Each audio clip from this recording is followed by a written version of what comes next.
Hello, അസ്സാം വലൈക്കും. ഇന്ന് ബ്രെഡ് വെച്ചിട്ട് ഏറ്റവും സിമ്പിളായിട്ട് റെഡിയാക്കി എടുക്കാൻ പറ്റിയിട്ടുള്ള ഒരു ഇഫ്താർ സ്നാക്കിൻ്റെ റെസിപ്പിയാണ്.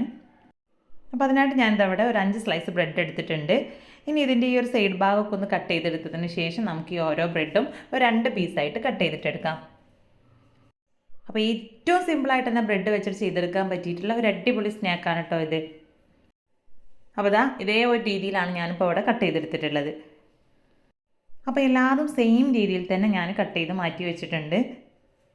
ഇനി നേരത്തെ നമ്മൾ കട്ട് ചെയ്തെടുത്തിട്ടുള്ള ബ്രെഡിൻ്റെ ആ ഒരു സൈഡ് ഭാഗം എല്ലാം കൂടെ ഞാനിത് അതുപോലെ ഒന്ന് പൊടിച്ചെടുത്തിട്ടുണ്ട്. ഇനി ഇത് നമുക്ക് ഇതിലേക്ക് തന്നെ ആവശ്യമുണ്ട് കേട്ടോ. ഇനി അടുത്തായിട്ട് നമുക്കിതിലേക്ക് വേണ്ടത് മുട്ടയാണ്. അപ്പോൾ ഞാനിവിടെ ബ്രെഡ് ക്രംസ് റെഡിയാക്കി എടുത്തിട്ടുള്ള സെയിം ചോപ്പറിലേക്ക് തന്നെ ഞാൻ 2 മുട്ട ഒന്ന് പൊട്ടിച്ച് ചേർത്ത് കൊടുക്കുന്നുണ്ട്. അപ്പോൾ മിക്സി ജാറിലേക്ക് ചേർത്ത് കൊടുത്ത് സെയിം രീതിയിൽ തന്നെ റെഡിയാക്കി എടുക്കാം കേട്ടോ. ഇനി അടുത്തതായിട്ട് ഇതിലേക്ക് ഒരു ചെറിയ സവാളയുടെ പകുതിയാണ് ചേർത്ത് കൊടുത്തിട്ടുള്ളത്. പിന്നെ എരിവിന് ആവശ്യമായിട്ടുള്ള പച്ചമുളക് ചേർത്ത് കൊടുക്കാം. അപ്പോൾ ഞാനിവിടെ 2 പച്ചമുളകാണ് ഇതിലേക്ക് എടുത്തിട്ടുള്ളത്. ഇനി ഇതിലേക്ക് ഒരല്പം ഉപ്പ് കൂടെ ചേർത്ത് കൊടുക്കാം. ഇനി നിങ്ങളുടെ കയ്യിൽ മല്ലിയില ഉണ്ടെങ്കിൽ ഈ ഒരു സമയത്ത് അതും കൂടെ കുറച്ച് ചേർത്ത് കൊടുക്കാം. അപ്പോൾ മല്ലിയില കൂടെ ചേർത്ത് കൊടുക്കുന്ന സമയത്ത് കുറച്ചും കൂടി നല്ലൊരു ടേസ്റ്റാണ് കേട്ടോ. അപ്പോൾ എൻ്റെ കയ്യിൽ ഇല്ലാത്തതുകൊണ്ട് ഞാനിതിലേക്ക് മല്ലിയില ചേർത്ത് കൊടുത്തിട്ടില്ല. ഇനി ഇതെല്ലാം കൂടെ ചേർത്ത് നല്ലപോലെ ഒന്ന് ബീറ്റ് ചെയ്തിട്ടെടുക്കാം. അപ്പോൾ നമ്മുടെ സവാളയും പച്ചമുളകൊക്കെ നല്ല രീതിയിൽ തന്നെ പൊടിയായിട്ട് തന്നെ കിട്ടിയിട്ടുണ്ട്. ഇനി ഇത് ഈ ഒരു സമയത്ത് നമുക്ക് വേറൊരു ബൗളിലേക്ക് മാറ്റി കൊടുക്കാം.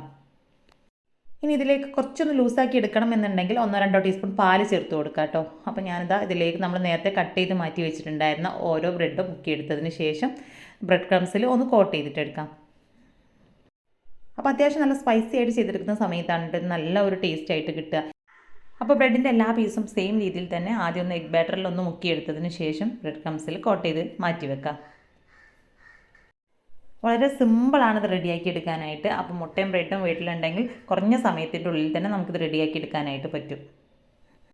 അപ്പോൾ എല്ലാ ഭാഗത്തേക്കും എത്തുന്ന രീതിയിൽ നല്ല പോലെ തന്നെ ഞാനിവിടെ കോട്ട് ചെയ്തെടുത്തിട്ടുണ്ട്. ഇനി ഇതിനെ നമുക്ക് ഒന്ന് ഫ്രൈ ചെയ്തിട്ടെടുക്കാം. അപ്പോൾ ഒരുപാട് എണ്ണ ഒഴിച്ചിട്ട് അങ്ങനെ ഫ്രൈ ചെയ്തെടുക്കണില്ല കേട്ടോ. ഇതേ രീതിയിൽ തന്നെ ഒന്ന് ഷാലോ ഫ്രൈ ചെയ്തെടുക്കുന്നേ ഉള്ളൂ. അപ്പോൾ പാനിലേക്ക് കുറച്ചൊന്ന് വെളിച്ചെണ്ണ ചേർത്ത് കൊടുത്തതിന് ശേഷം ഇതിലേക്ക് നമ്മുടെ ഈ ഒരു ബ്രെഡിൻ്റെ ഓരോരോ പീസായിട്ട് വെച്ച് കൊടുക്കാം. അപ്പോൾ ഈ ഒരു സമയത്ത് നമ്മുടെ ഫ്ലെയിം ഒരുപാട് കൂട്ടി വെക്കരുത്, പെട്ടെന്ന് തന്നെ കരിഞ്ഞു പോകാൻ സാധ്യതയുണ്ട്. അപ്പോൾ ലോ ടു മീഡിയം ഫ്ലെയിമിലിട്ടിട്ടാണ് നമ്മളിത് കുക്ക് ചെയ്തെടുക്കേണ്ടത്. അപ്പോൾ ഒരു സൈഡൊക്കെ ഒന്ന് ഫ്രൈ ആയി വരുന്ന ആ ഒരു സമയത്ത് നമുക്കിതിനെ തിരിച്ചിട്ട് കൊടുക്കാം. അപ്പോൾ കുറഞ്ഞ സമയത്തിൻ്റെ ഉള്ളിൽ തന്നെ ഇത് റെഡിയായി കിട്ടും കേട്ടോ. 1-2 സെക്കൻഡ് വെക്കുമ്പോൾ തന്നെ പെട്ടെന്ന് കുക്കായിട്ട് കിട്ടും. അപ്പോൾ നോമ്പ് തുറക്കുന്ന സമയത്തൊക്കെ ഒരുപാട് എണ്ണയിലൊക്കെ മുക്കിയെടുത്തിട്ടുള്ള പലഹാരമൊന്നും ഇഷ്ടമില്ലാത്തവർക്കൊക്കെ ട്രൈ ചെയ്ത് നോക്കാൻ പറ്റിയിട്ടുള്ള നല്ല അടിപൊളിയായിട്ടുള്ള ഒരു ഐറ്റം തന്നെയാണിത്. ഉണ്ടാക്കിയെടുക്കാനും സിമ്പിളാണ്. അപ്പോൾ കുറച്ച് ബ്രെഡ് ഉണ്ടെങ്കിൽ തന്നെ നമുക്കൊരു പ്ലേറ്റ് നിറച്ച് സ്നാക്സ് റെഡിയാക്കി എടുക്കാനായിട്ട് പറ്റും. അപ്പോൾ 2 സൈഡ് നല്ല രീതിയിൽ തന്നെ ഒന്ന് മൊരിയിച്ചെടുത്തിട്ടുണ്ട്. ഇനി ഇതിനെ ഈ ഒരു പാനിൽ നിന്ന് മാറ്റി കൊടുക്കാം. അപ്പോൾ ബാക്കിയുള്ളതെല്ലാം തന്നെ ഞാൻ സെയിം രീതിയിൽ തന്നെയാണ് കേട്ടോ ഇവിടെ റെഡിയാക്കി എടുത്തിട്ടുള്ളത്. അപ്പോൾ അതിൻ്റെ പുറം ഭാഗം നല്ല ക്രിസ്പി ആയിട്ടും ഉൾഭാഗം നല്ല സോഫ്റ്റ് ആയിട്ടാണ് ഉള്ളത്. അപ്പോൾ സിമ്പിളായിട്ട് ഇതുപോലെ റെഡിയാക്കി എടുക്കാൻ പറ്റിയിട്ടുള്ള ഒരുപാട് സ്നാക്സിൻ്റെ വീഡിയോ നമ്മൾ ചാനലിൽ അപ്ലോഡ് ചെയ്തിട്ടുണ്ട്. അപ്പോൾ കാണാത്തവരുണ്ടെങ്കിൽ ജസ്റ്റ് അതൊക്കെ ഒന്ന് പോയിട്ട് കണ്ടു നോക്കുക കേട്ടോ.